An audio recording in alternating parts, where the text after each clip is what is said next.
Hey everyone, Dan here again. You know what I love? Comedy movies. But you know what I love even more? Seeing comedy movies in the cinema with a big crowd. There's nothing better than getting to see a movie with a lot of laughs and seeing it with a large audience. Recently, I had the pleasure of seeing the movie Bros in the cinema with a surprisingly large crowd, and it couldn't have been a better experience. Everybody was hooting and hollering at the right moments. It was great. But then, as soon as the movie was over, I started thinking to myself, so, what was the last big comedy movie anyway? Back in the day, comedy movies were very, very important. They have been since the dawn of cinema.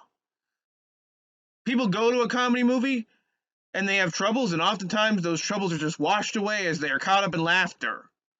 So, I wanted to know, what was the last big comedy movie? And they say on the level of a Beverly Hills Cop, Liar Liar, or The Hangover. The genre has been in a long and slow and steady decline. But why is that? What happened? Well, we're going to get to the bottom of it in the most Dan way possible. So buckle up, because things are definitely not right.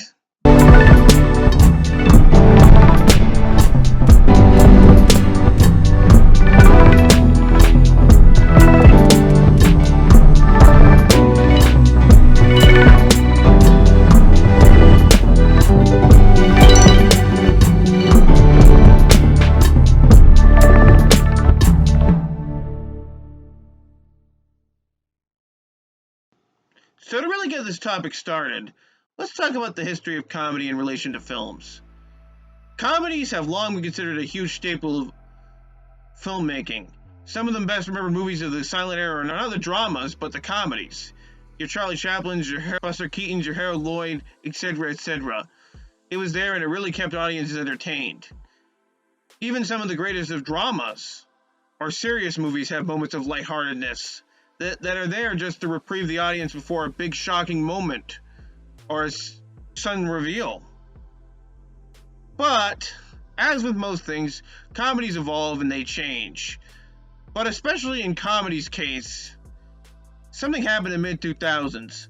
Something that would change the course of comedy as we know it as a theatrical event forever. And I'm here to talk about that in 4 seasons and ways. So let's get ready, roll the camera, and let's get down to business.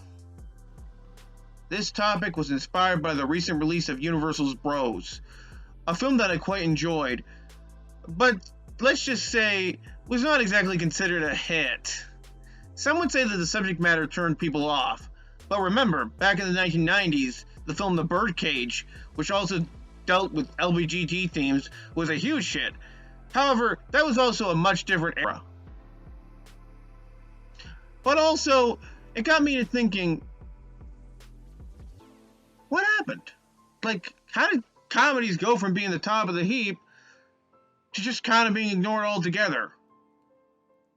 Well, let's start out and I'll explain 4 reasons why I think what happened.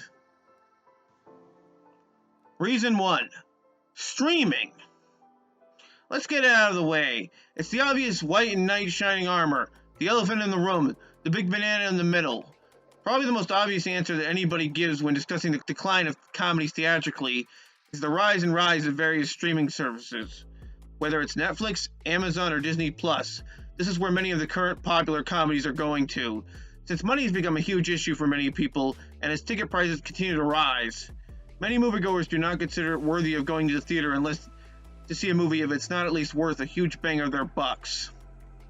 This means that only the biggest and or most important movies tend to attract people to the cinemas. While there are obviously superhero and blockbuster movies, other genres such as animated films, horror movies, and music biopics, among others, are extremely popular and tend to attract a decent-sized audience. This leaves traditional comedies in a precarious place. Many of the biggest movies contain laugh-out-loud moments or attempts at jokes. It's little reason to see a movie, just for the laughs. Why would I, as a non-regular audience-paying movie watcher, want to watch Netflix movies like Senior Year, Always Be My Maybe, and Bad Trip in a cinema when I can watch them at home free of charge? And that describes a lot of the perils of comedies today. Since they often don't have that wow factor, there's little reason for people to spend their hard-earned cash on them. And a lot of the biggest comedy stars have noticed this. Adam Sandler has been releasing his movies on Netflix for years now. Even Kevin Hart, probably the last person that I would call a traditional comedy star, has had his last 2 movies released exclusively on streaming. In the case of streaming versus theatrical comedies, it's Theatrical Comedy 0, streaming 1001. And if you don't believe me, then here's a random chart of comedy movies at a specific decade. This is sorted by how well or how high they ranked. We're doing top 20 in a random decade. Let's take a look at it. In 1989, there were 9 comedies in the top 20 domestically. Quite good if you ask me. In 1999, there were 6 comedies in the top 20. Pretty good too. In 2009, there were 3 comedies in the top 20. And in 2019, and repeat after me, there are a whopping 0 comedies in the top 20. In fact, the last genuine comedy blockbuster, The Hangover, was released in 2009. And then suddenly the whole genre begins a slow descent. But why is that? How does such a popular form of entertainment suddenly take a slow and then massive decline in terms of profit release? Well, like I said before, streaming. But also, I have 3 other points I'd like to present. Reason 2, the decline of home media sales. This is a very important thing. Ever since home media has come into the picture, it has been a huge boom to comedies. Even in comedy movies that haven't done well theatrically, usually pop on video, where they're able to find an audience in a less demanding or competitive world. Movies such as Office Space and The Big Lebowski did not fare well theatrically, but they absolutely exploded on home video, where they were able to find a much larger swath of audiences, and became cult movies in the process. Take Austin Powers, for example. While the original film was considered a moderate success in theaters, it was on video and DVD where the movie really exploded, enough to ensure that a sequel would happen. But we don't have cases like Austin Powers anymore, and because the landscape of comedies and movies in general has changed so much, breaking into the culture in a big way or even catching on in other ways doesn't feel like it's as much possible anymore.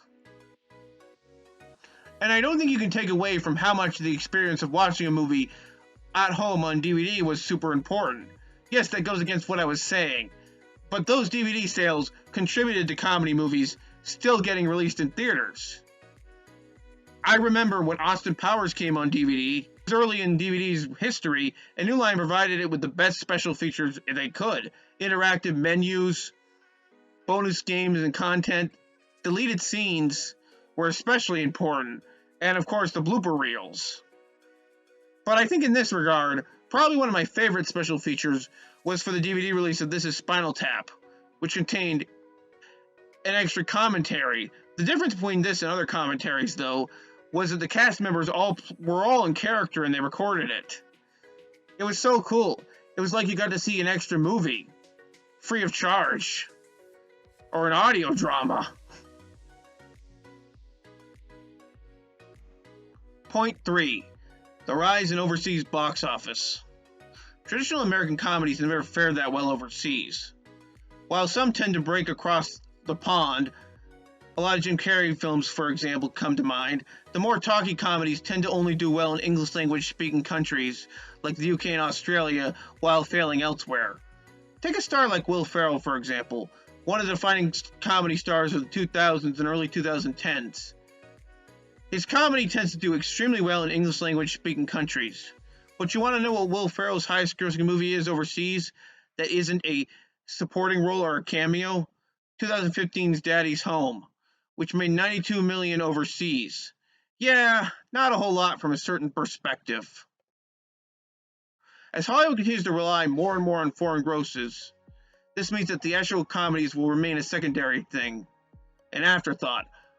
Why should I spend money on a movie like Talladega Nights: The Ballad of Ricky Bobby, which cost $72 million and brings in $163 million worldwide, when they can make a similar movie with fun jokes and thrills and laughs that costs way more but brings in more potential profit at the box office, such as Jumanji: Welcome to the Jungle.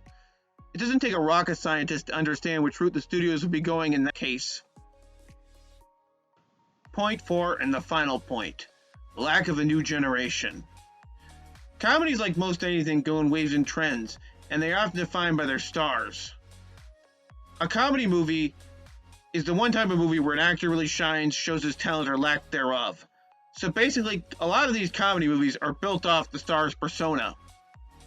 You can see it in the variety of successful comedians over the years. Jim Carrey is the class clown type, or the rubber face. Robin Williams is over the top, but he does big impressions. And Eddie Murphy is the wisecracking guy who just likes to deliver lines. But I think a more important distinction between those comedians and the less successful ones is that they too often have heart. Like, take a star like Adam Sandler. I remember back in the day, everybody used to crap on Adam Sandler. He made the same movies. You know, he was lazy, he spent time with his friends, blah, blah, blah. But here's the thing, and I think why Adam Sandler succeeded where so many of his contemporaries didn't. Adam Sandler is actually a really, really heartfelt person.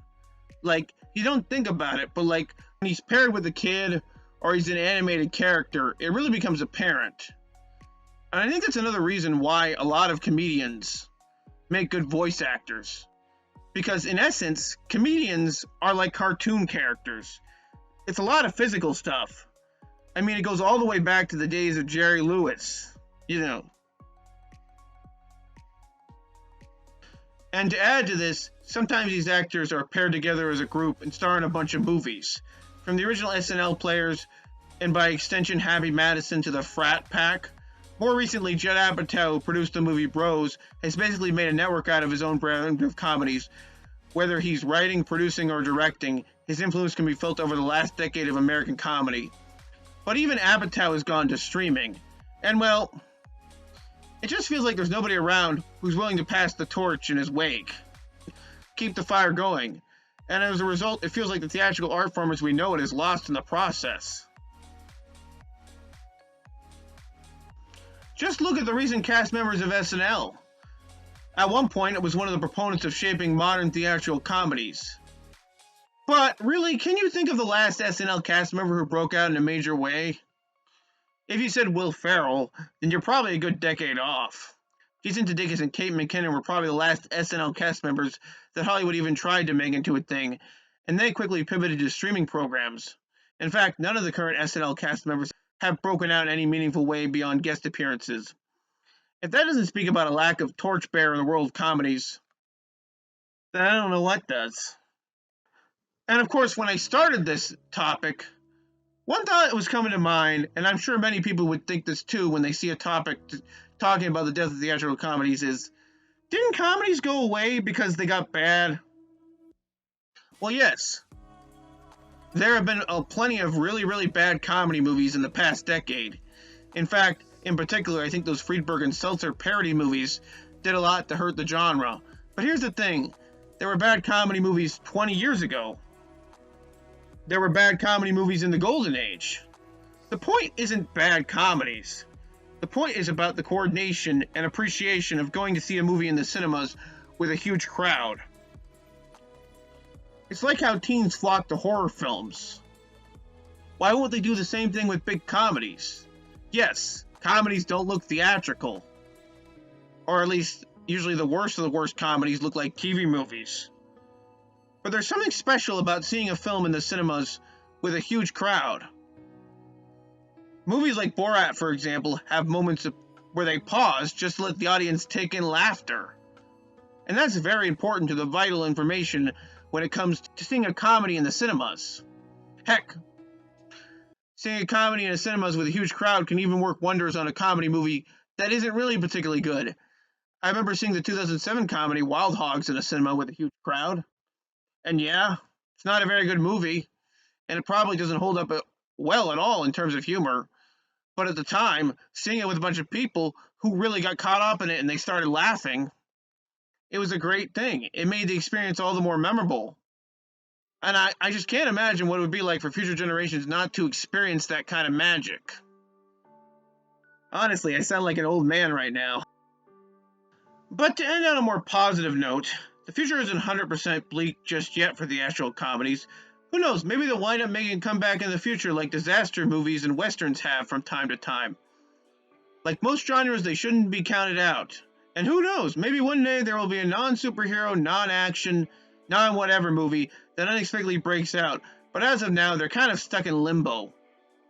And probably on a huge restraining order. And in this case, if the shoe doesn't fit, well, it definitely doesn't fit. We've reached the end of the video. I'd like to mention that one of my absolute favorite comedy movies is Mel Brooks' classic Western parody, Blazing Saddles. So please, in the comments, list your favorite or one of your favorite comedy movies. And also remember to rate, review, and subscribe so I can get around this mysterious thing called the YouTube algorithm. Anyway, bye!